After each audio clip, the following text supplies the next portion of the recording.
welcome to Dateline New Haven on WNHH-FM, New Haven's home for community radio. We're going to invite you to look behind the headlines and the stories that make New Haven tick. And we are really pleased to have two people on today who make New Haven tick all the time and often have some of the most interesting things you read in the Independent they have actually written or said. And I'd like to say good morning to Reverend Stephen Cousin and to Leslie Radcliffe. Good morning, folks. Thanks for joining us. Thank you for having us. I appreciate it. So Leslie has been in the trenches before everyone started talking about policing every once in a while. She's in the trenches every day in Truman Street as the head of her, I guess what you say, block watch area, community organizer, management team, really dealing with the police and her neighbors on a day-to-day basis to deal with criminal justice issues in the Hill. She's been here for decades, active in New Haven. She's a member of the City Plan Commission. And as I said, one of the best commenters on the New Haven Independent. And Reverend Stephen Cousin, who's from Bethel Church, one of the leading churches in town, is serving on Governor Ned Lamont's Police Accountability and Transparency Task Force. So basically, Reverend Cousin in New Haven is part of a select group of people in the state who are charged with seizing this moment of public demands for a new approach to policing and trying to figure out what that's going to mean on the ground. And I believe, if I'm not mistaken, that even though you've been around since 2019, Governor Lamont said, okay, we're in the middle of all these protests, demands for change. We'd like you guys to work kind of fast and come up with something quickly. Is that true? That is correct. Where this task force was put together last year, and they really started meeting at the beginning of this year. And I was actually appointed by House Minority Leader Themis Claridis as of over the weekend, given to what's happening around the country and the world, where now the work that we're doing has now been on a national spotlight as terms of what action items are going to come out from this group to be recommended to the Judiciary Committee that is headed by State Senator Gary Winfield. And it was supposed to come out by the end of this year, but I think because of the try to expedite the process, they're looking at now between a month or two where we can actually bring out some possible solutions to what's going on right now. So you weren't on the task force until when was it? I was just appointed a week ago. So why were they appointing more people? Did they realize they didn't have enough community-based people? It was more that, I really believe during this time, they really want to get as many voices to the table as possible. Mm-hmm. And I believe that House Minority Leader really believed that my voice was important to the conversation. And so she thought that I'll be a great addition to the task force. And that's how I was able to be appointed. Very interesting, because Themis Claridis is a Republican. She's from Seymour. How did she end up with a Democratic minister from Gough Street? We met through mutual friends. We actually forged a relationship over a year ago. We've been in contact ever since, where, in our national dialogue, we talked that, Democrats and Republicans can't really work together. And yet, here we are, where you have a Republican reached out to a Democrat saying, listen, I want to do something. I want to be part of the conversation, but I really want to take this time to listen. And we don't hear too many stories of that where people are willing to work across the aisles.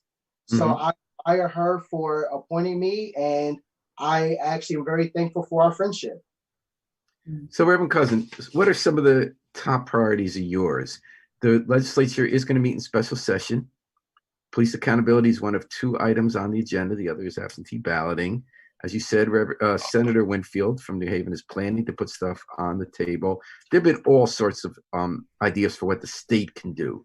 Banning chokeholds, having a statewide policy for car stops, limiting qualified immunity for officers for paying the consequences for if they commit misconduct. Do you have any specifics that are in your mind that you think the legislature should take on?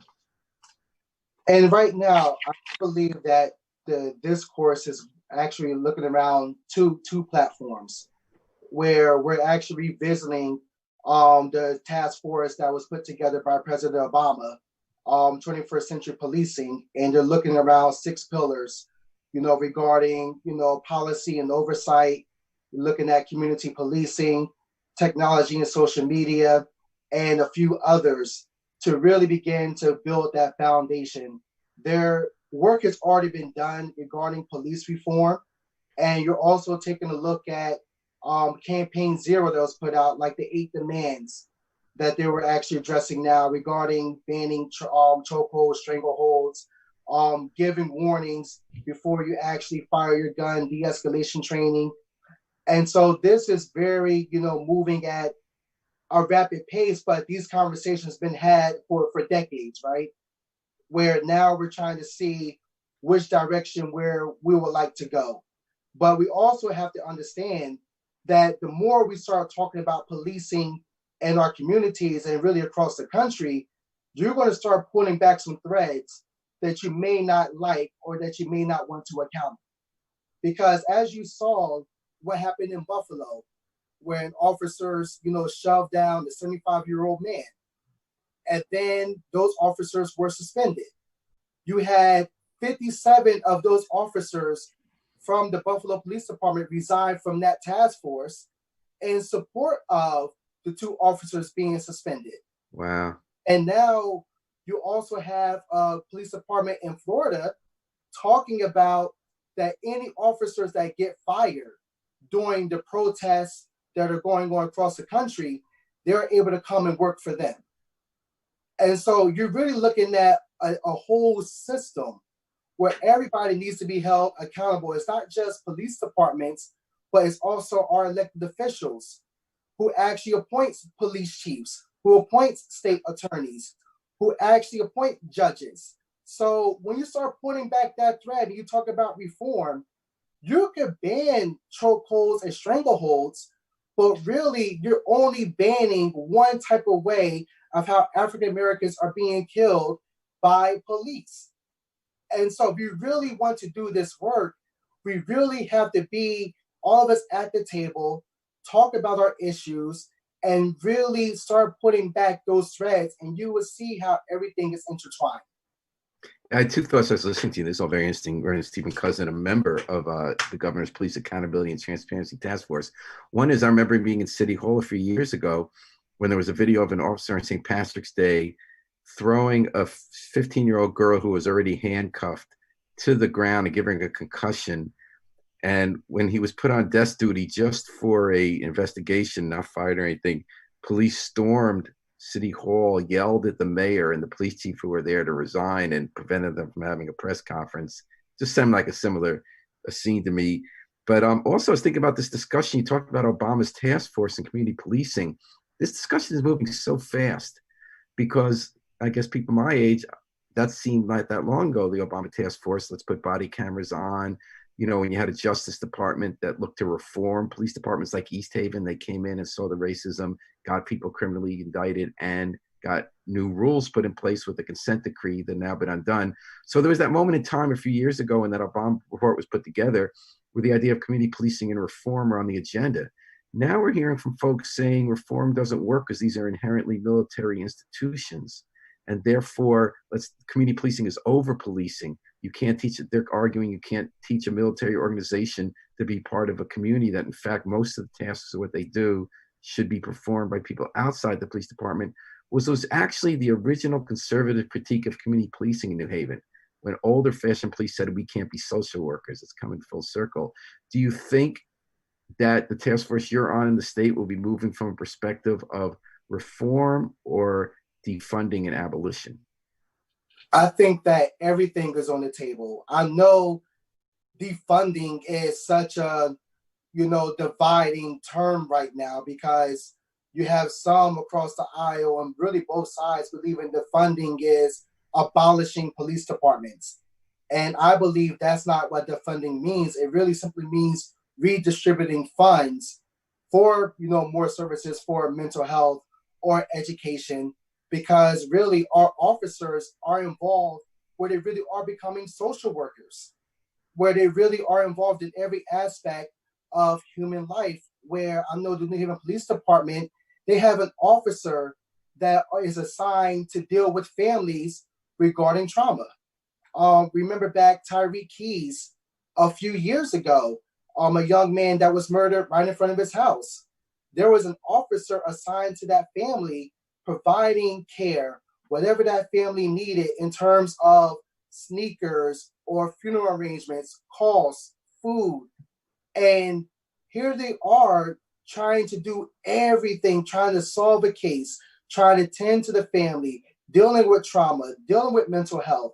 And I really believe we do put too much on our officers. Where now, even I know your article just came out about an hour ago regarding should police officers be in New Haven public schools. And that conversation is happening now, where I believe the Board of Ed is going to have their decision by August.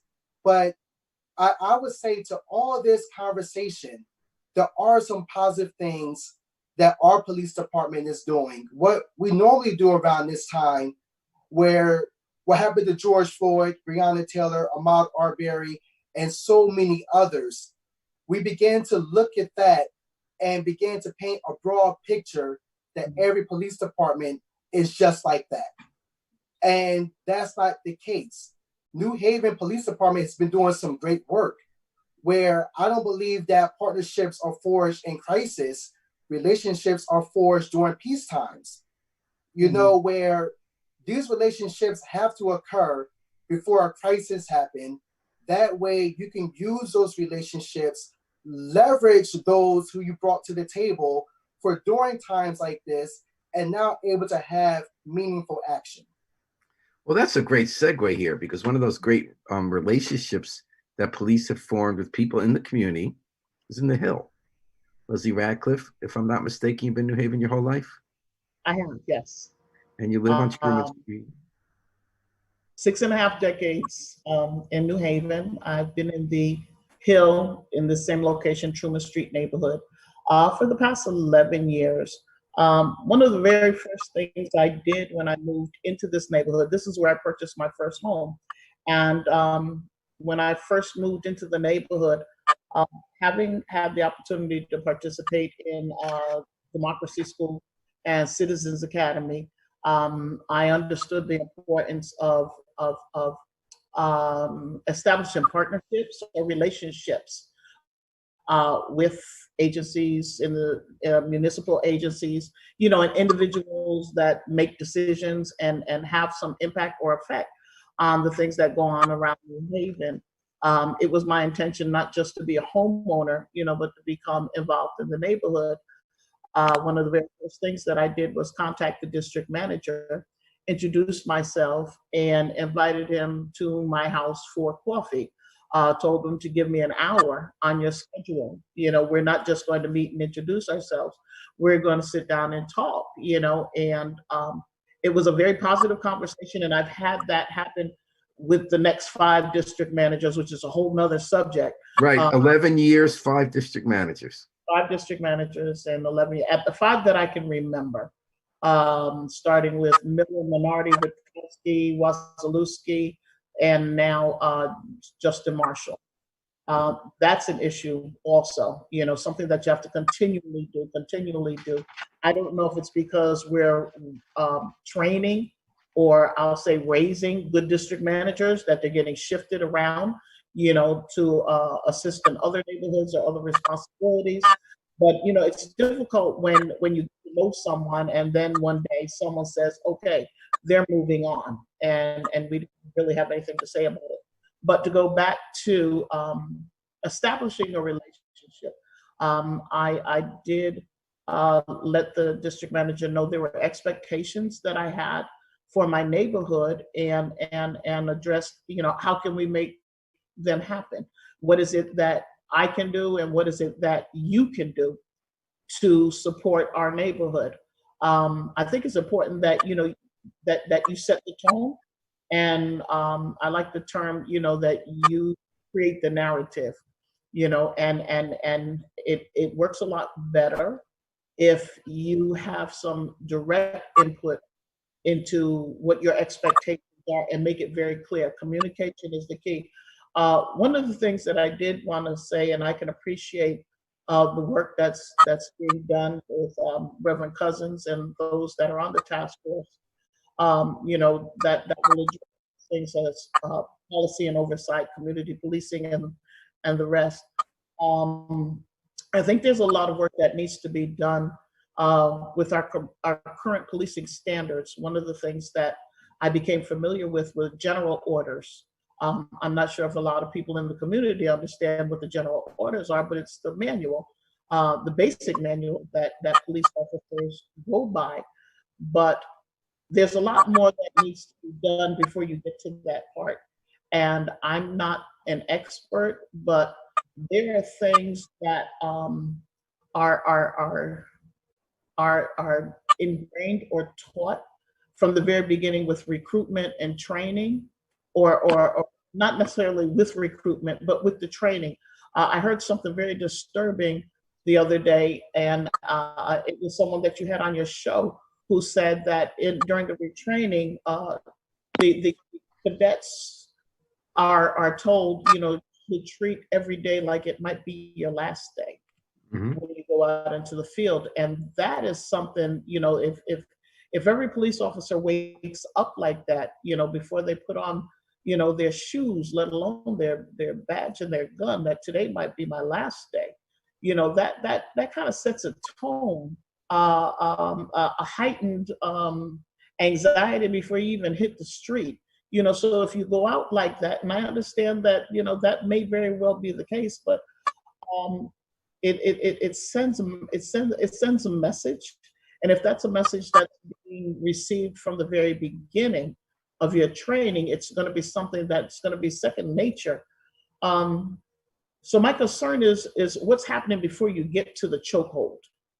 What happens before you get to that place where there's a knee on the neck? What led up to that stop? What led up to that person being detained or arrested? Was it something that didn't have to be done by a police officer? You get a phone call about an issue, where there may be physical violence going on, or if there are weapons, or if there's a place for a police officer.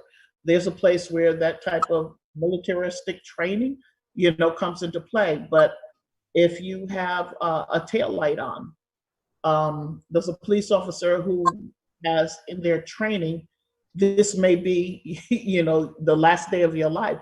You need that person stopping a car because the tail light is on. We see too many. I do hear that every time they say, like, if I'm going to go up to a car, this may be the last day of my life. You talk about general orders. After that St. Patrick's Day incident, Mayor Harp, I don't know if you were on this task force, or we had a big task force. They spent months. They went over all the general orders. Did things change? I don't know, because I haven't read the general orders. I became familiar with them when I sat on one of the original civilian review board. There was a time before this time that there was a civilian review board. I don't know that many people know that. I know there's been a lot of talk, that the board was not effective, but, we worked with what it is that we had. The one thing that I can say is that we did work. I understand the status of the civilian review board now is at a standstill for whatever reasons. But I know that there were changes in general orders. I don't know specifically what changes might have occurred after that St. Patrick's Day event. I'm not familiar with them. Let's remind people that they're listening to Dateline New Haven. Excuse me, we're supposed to remind folks in case they just tuned in. WNHHFM 103.5, live streamed at newhavenandpenn.org. We're talking about what next with policing with two people who are at the forefront of that. Reverend Stephen Cousin, who's on the State Police Accountability and Transparency Task Force, and Leslie Radcliffe, who is the citizen, the community leader in community policing in Truman Street and that part of the Hill, working with cops and demanding results. Jawan Carter says we need these changes recorded and attached to the state constitution sooner than later. MOU or any form of agreement could be easily broken or reversed when the administration changes. And Rodney Williams says community protesting put the pressure on the governor, but they still leave the community voice out. The clergy should not always be the only voice in the community. I respect Reverend Cousin, but it's not real change to me. Will he speak for the community or for the church? Whoa, Reverend Cousin, let's get a response to that one. You can't be for the governor and the community says. Are you going to be for the community, Reverend Cousin, or for the church? Can I say something even Yeah. before the Reverend speaks to that? Because although he may be a Reverend and he may be associated with the church, I go to church too, and I do represent my church. So I think to make a blatant statement like that, sometimes we're misguided as to who we think people are representing. There's more than one community, I'm sure, in the church that Reverend Cousins is affiliated with. So his representation of the church, number one, you have to have some understanding of what the church is anyway, but his representation of those individuals in the church, he is representing several communities. So I just want to throw that out there and give it back to the Reverend. And to me, and thank you, Leslie, for saying that. I find it ironic where, to me, you can't separate the church from the community. And it's interesting where, during times like this, people always ask, where is the church? And yet, when the church is involved, now it's saying, well, you're not part of the community. Mm-hmm. So, which one is it? Do you only want to use us when it's convenient for you? Or do you want us to actually be involved in what's going on in the actual change? Mm-hmm. And for me, I am a member of this community. You can't separate anything. This is who I am. I have family that live here. My children were born in this city. I live in the city of New Haven. So for that statement to be made, it's like, don't say, where is the church? And yet when the church shows up, well, you're not the community. Well, Bethel's always shut up. Bethel did the warming centers at night. And I mean, when I look at who's in that congregation, these are people who have a stake in the community and show up and speak up. So I guess my question is a little different one about the church. What are you hearing from the church? What do people want in policing? Do they feel like Connecticut, that New Haven's department is a problem? Does it need reforming? Does it need replacing? Does it need defunding? What are you hearing on the ground? No, right now, everybody's still hurting and they're looking for some type of change. And really, when you look at this, how do you want to go about addressing the situation? And with New Haven Police Department, every department could be better. No department is perfect, just like no person is perfect. So we have to reevaluate what is working and what is not working. Mm-hmm. And so to make sure that whatever happened in Minneapolis, whatever happened in Ferguson, New York, does not happen in New Haven. And so we really have to actually start looking at holding not just officers accountable, but holding our elected officials accountable, holding ourselves accountable. I actually rewatched the movie Selma, and there was a particular scene that I just love. It was regarding where a police officer shot Jimmy Lee Jackson. And Martin Luther King asked the question, whose finger was on that trigger? And he talked about that it was multiple fingers on that trigger, although that officer pulled the trigger. But he also said preachers who preach the Bible that actually were actually silent when injustice occurred. African Americans who remain silent when injustice occurred. Politicians who actually feed into prejudice. So when you look at what's happening now, it's a system that you're addressing. It's a system that you're dealing with. So if you're looking at the system, the police department is just one part. You have to look at everything if you really want to be about real change.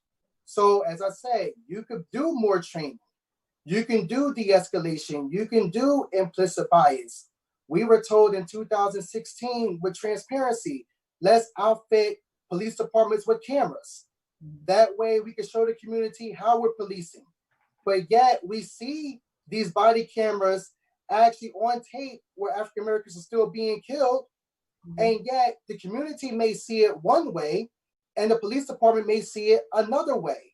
So clearly it's not about transparency, but it's fundamentally flawed in how we actually have viewing the world. And so with that, let's really just take this apart and have an honest dialogue about where we're at. And then, so you're going to be doing that from a state perspective now. And there are very specific ideas. So do you think we need a statewide policy for car stops? So if you're stopped in Weathersfield or West Haven is the same as New Haven? Do we need a statewide policy for use of force? Or is that going to go in the category you say that doesn't give us fundamental change, that's just changing the rules? I agree that we need more oversight. And you have to remember, I believe in the state of Connecticut, you have over 100 police departments with individual contracts between their labor and the police union. And so how policies may go in New Haven, it may be different, if you're in New Canaan or Hartford, what have you. There has to be more of a uniform system statewide. Even it goes to filing a complaint. That needs to be one way.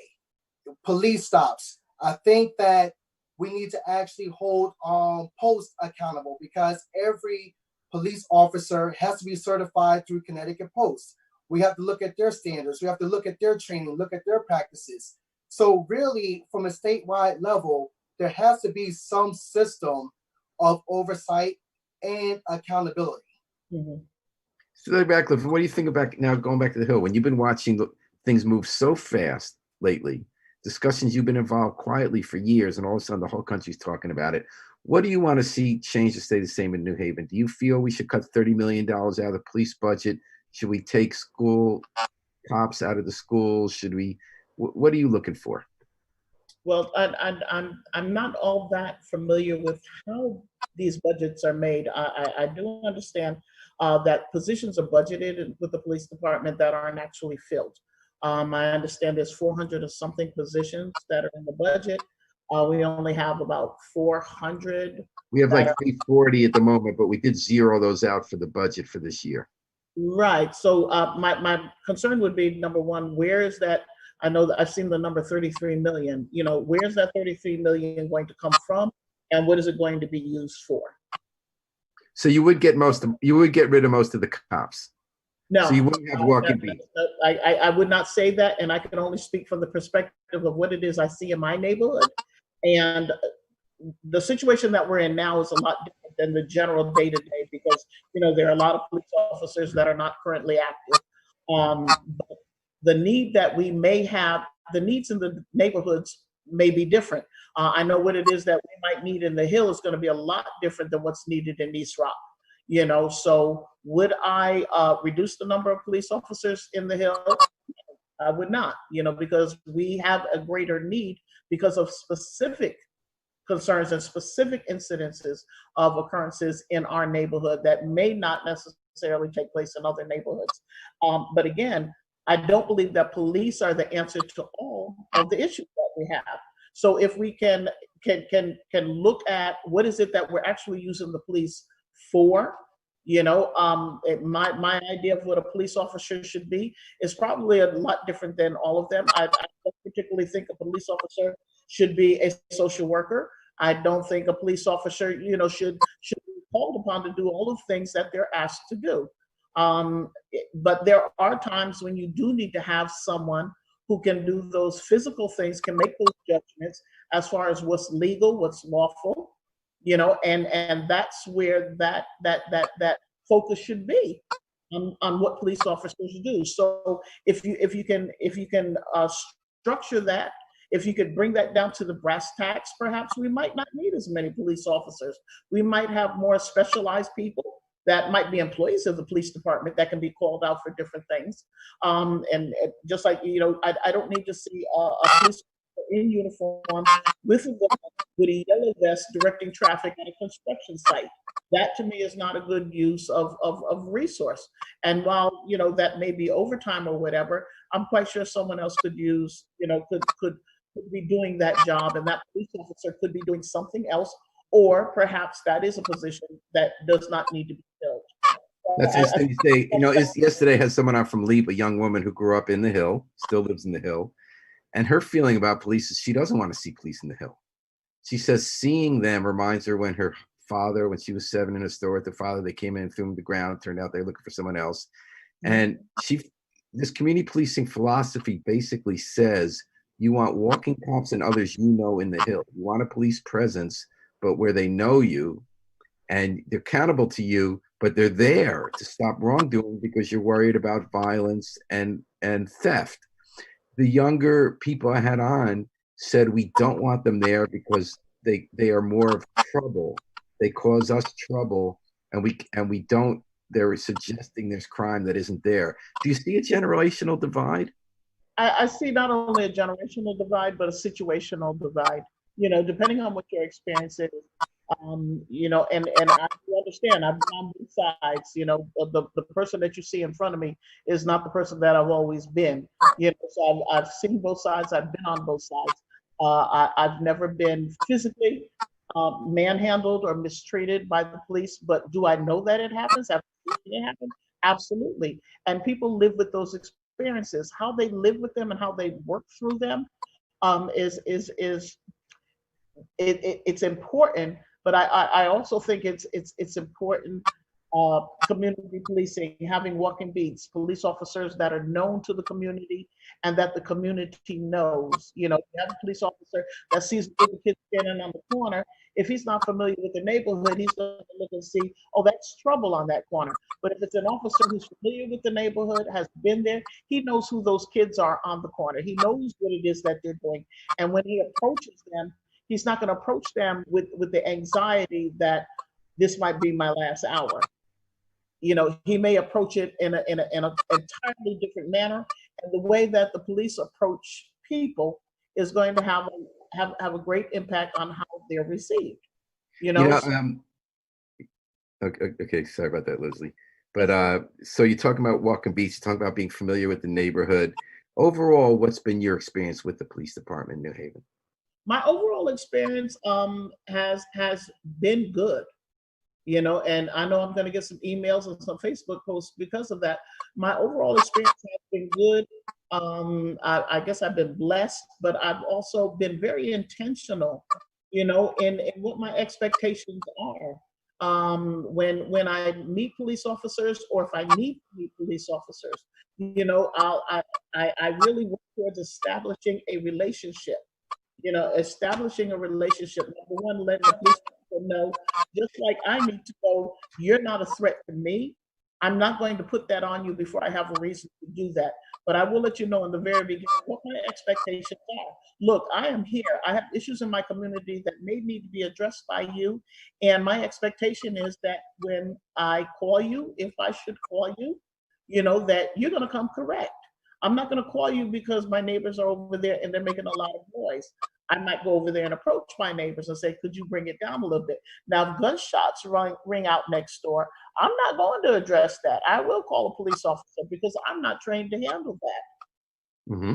You know, so my relationship is based on what my expectations, my stated expectations, the way that I work, the way that I roll, the work that I do in the community, the relationships that I try to build, not just for myself, but with the officers on Truman Street. I can't say the entire Hill, you know, but for the most part, the officers that I know that work in the Hill have been good officers. There have been incidences, you know, and a lot of those incidents start off with that individual's personal nature, and then is solidified by the training, you know, that they get, or the training that they don't get.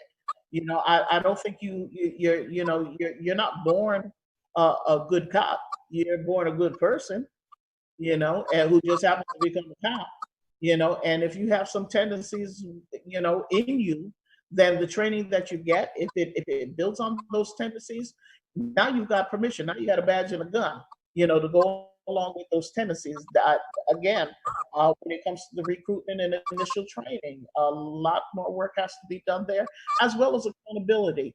People need to know that if you do what it is that you're not supposed to do, you will be held accountable.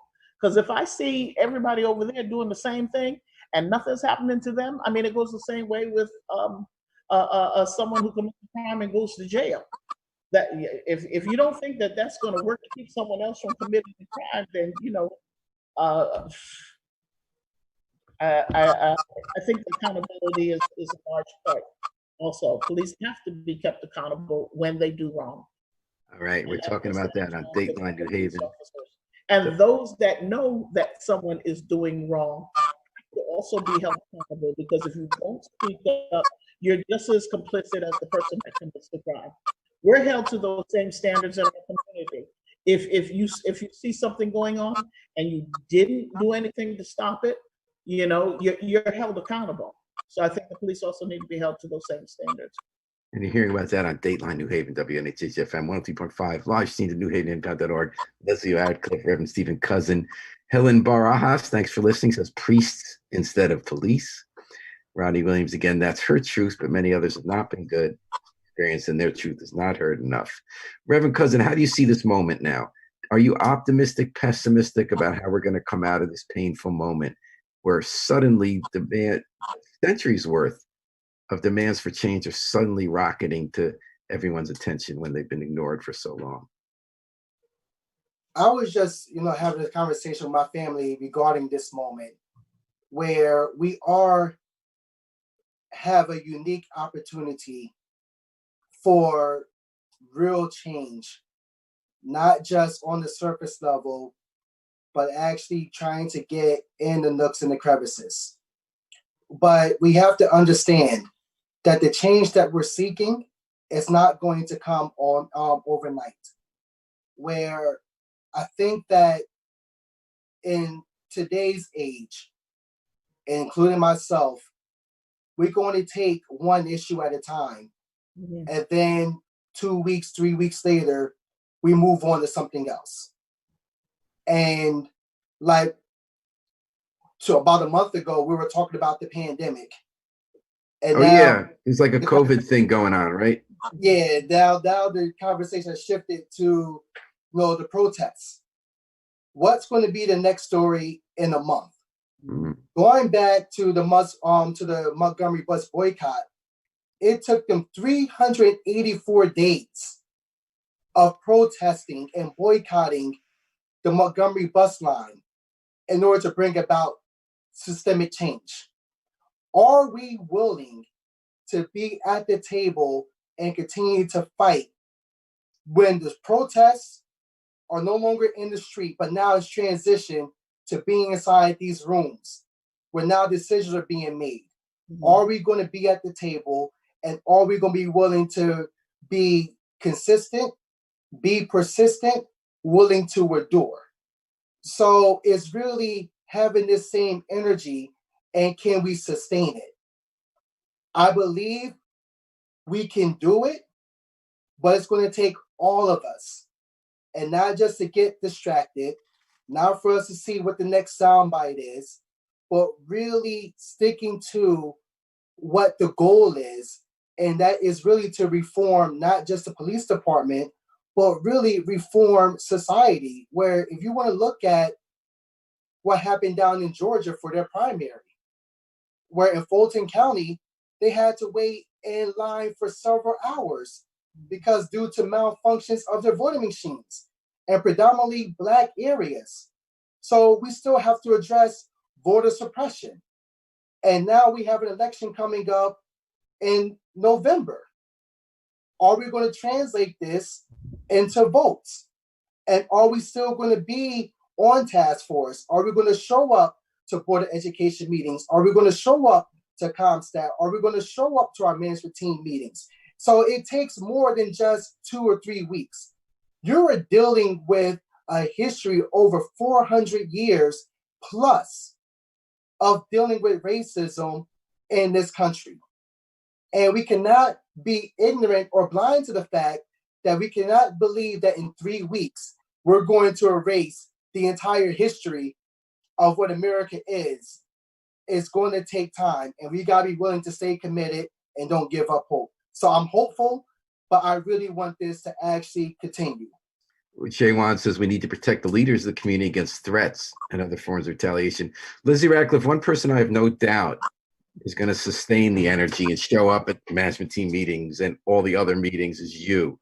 How optimistic or pessimistic are you about the possibility of change? I'm optimistic. I am optimistic. What I see happening now is not something that I've ever seen before. Now I haven't been around for,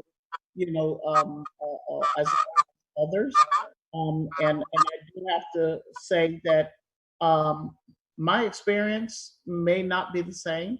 And as Mr. Williams said, that's my truth. I don't think we have separate truths. We have we have different realities, we have different experiences. There's only one truth. But I think that it's important, and that's one of the things that has allowed me to sustain is that you have to acknowledge that not only is everybody's experience going to be different, our experience now is different than what our grandparents were, and my grandchildren's experience now is different than what my experience was when I was their age. So experiences are always going to be evolving, but we have to give opportunity and room, to acknowledge that everyone does have something that they can contribute, whether it's information or experience or time. Everybody's not going to be working on the same timeline. Some people are going to be able to hang in there for a week, some a month, some years, but we need to appreciate what it is that somebody brings to the table. Now, if you come and if you show up and you're not willing to do the work, or you want to be just disruptive for disruptive's sake, and I'm not talking about protests, but if you're not going to contribute, then just stay out of the way, so that those that are willing to do the work, those that are willing to stay at the table, to endure, are able to do that. We don't want to have to fight the fight and fight you also. That younger people leading these protests have made me think in new ways about policing that I've written about for 40 years. Mm-hmm. Has there anything you've heard from a young person over the last few weeks that had you thinking in any new ways? Mr. Cousins? Either of you. Oh, she's passing it over while she has time to think of an answer. I don't blame her.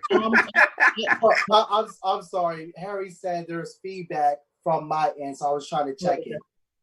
And so you said the question was regarding. Well, I'm saying that young people are challenging us to think in new ways. They're leading these protests. They're 18, they're 22. I've covered policing for 40 years, and I'm thinking in some new ways from what I was thinking 3 weeks ago. Is there anything specific you've heard from this next generation that's had you think about this issue in any new ways? I mean, for me, my stance on policing, hasn't really changed. But I am admired and inspired by the energy that the young people are bringing. And this is not a new phenomenon where the young people have been leading the charge. From my study from the civil rights movement, where it was those who were in high school, they're willing to go to jail to make sure that their parents don't lose their jobs. And so if you look at SNCC, how it was young people who were willing to sit at the lunch tables and actually be at the counters and willing to put their lives on the line, actually driving, across state when that was illegal.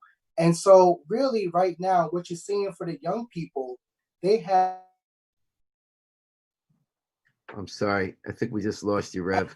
And it's really, I'm sorry, somebody was trying to call, but I apologize. But you really have young people who are bringing ideas to the forefront who really understand that they're not going to wait. That this is, how they're being viewed. This is how they're being treated. And now bringing their positions and bringing their demands, I admire it, because the more voices we have at the table, whether it be young, old, preachers, community members, the more voices we have, the stronger that we are. So I am just so enthused that the young people are leading this and actually showing us the way. All right, and Leslie, do you have any final thoughts to that end? One of the things that I am hearing is that, and it's kind of like a general statement, but the young people, the youth, they want to be heard. They not only want to be heard and listened to, but they want to be paid attention to. They're going to be here tomorrow. I'm not going to be here tomorrow, but they're going to be here tomorrow. So we have to not just hear what it is they're saying, but listen. I don't know which way you want to use it, but what they're saying about what it is they need has to be respected.